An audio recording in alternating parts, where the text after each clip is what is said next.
આવતીકાલથી ધોરણ 10ની પરીક્ષા શરૂ થઈ રહી છે ત્યારે અમદાવાદ શહેરના એક દિવ્યાંગ વિદ્યાર્થીના સાહસની વાત કરીશું। નીતિન શ્રી કૃષ્ણ પાસવાન દિવ્યાંગ વિદ્યાર્થીના નાનપણથી બંને હાથ કામ નથી કરતા, પરંતુ સાહસ એવું કે પગથી લખીને પરીક્ષા આપશે આ વિદ્યાર્થી। ત્યારે આ સાહસ અને પ્રેરણાનું ઉદાહરણ તેને પૂરું પાડ્યું છે। નીતિન સામાન્ય પરિવારમાંથી આવે છે। પરિવારમાં મમ્મી, પપ્પા, ભાઈ અને બહેન છે। નીતિન અન્ય દિવ્યાંગ બાળકો માટે ઇન્સ્પિરેશન છે અને નીતિન આગળ જઈને રેલવે અધિકારી બનીને અન્ય દિવ્યાંગ બાળકો માટે કામ કરવા માંગે છે।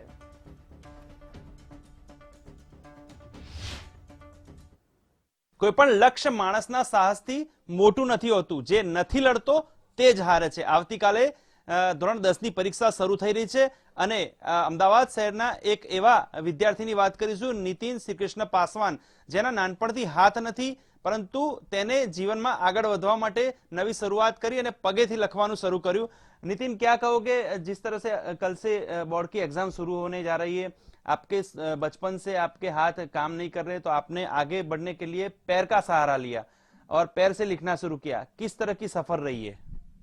यही कि मैं अपने हाथ से पहले नहीं कुछ कर पाता था, पर मैं अपने पैर से मैंने कहा, भले थोड़ा बहुत कष्ट मिलता था पहले, पर मैंने अपनी मेहनत से लिखना चालू किया तो अपनी स्पीड बढ़ा ली। मैंने लिखते लिखते स्पीड बढ़ गई और भले मेरे को कष्ट हुआ, पर मैं अपनी मेहनत आगे बढ़ा सकता हूँ। क्या कहेंगे नितिन, जिस तरह से ऐसे जो दिव्यांग लोग हैं जिनको शिक्षण विभाग और स्कूल द्वारा एक राइटर दिया जा रहा है, पर आपने बोला कि मुझे राइटर नहीं चाहिए, इसमें आपकी हिम्मत और परिवार का कितना सपोर्ट रहा और स्कूल प्रशासन का?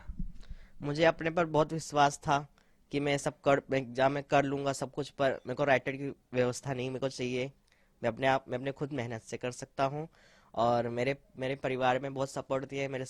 मेरे शिक्षा अधिकारी ने भी मुझे बहुत दिया है साथ मेरा, और मेरे को पता है कि मैं अपना पेपर खुद कर सकता हूँ। क्या बनना चाहते हो आगे? मैं आगे जाकर रेलवे में अधिकारी बनना चाहता हूँ और जैसे दिव्यांग बालकों की उनको आगे बढ़ाने की कोशिश कर रहा हूँ, मतलब कि अच्छे वो भी पढ़ लिख के अच्छा भविष्य करें। तो आता નીતિન શ્રીકૃષ્ણ પાસવાન, જેઓ કહી રહ્યા છે કે તેઓ રેલવેમાં આગળ જઈને જોબ કરવા માંગે છે અને અન્ય દિવ્યાંગ બાળકો માટે પ્રેરણાદાયી છે અને તે દિવ્યાંગ બાળકો માટે આગળ જઈને સારું કામ કરવા માંગી રહ્યા છે। કહેવત છે કે અડગ મનના માનવીને હિમાલય પણ નડતો નથી, તેવી વાત અહીં આ નીતિન દ્વારા સાબિત થઈ રહી છે। કેમેરા પર્સન મનીષ દવે સાથે સચિન કડિયા, ગુજરાત ફર્સ્ટ, અમદાવાદ। મેં એને એડમિશન વખતે પણ મેં એનો ઇન્ટરવ્યૂ લીધેલો। એ છોકરો શરૂઆતથી ભણવામાં હોશિયાર છે અને ખૂબ ઉત્સાહી છે અને પગેથી જ્યારે લખે તો આખા ક્લાસના છોકરાઓ એનાથી મોટિવેશન લે છે અને અમે દરેક ફંક્શનમાં એને આગળ આવીને બધાની સામે એનું સન્માન કરાવતા રહીએ છીએ દર વખતે। તો છોકરાઓ એ ખરેખર છોકરો બધા માટે મોટિવેશનલ એક તરીકે પ્રેરણા સ્ત્રોત છે બધા માટે।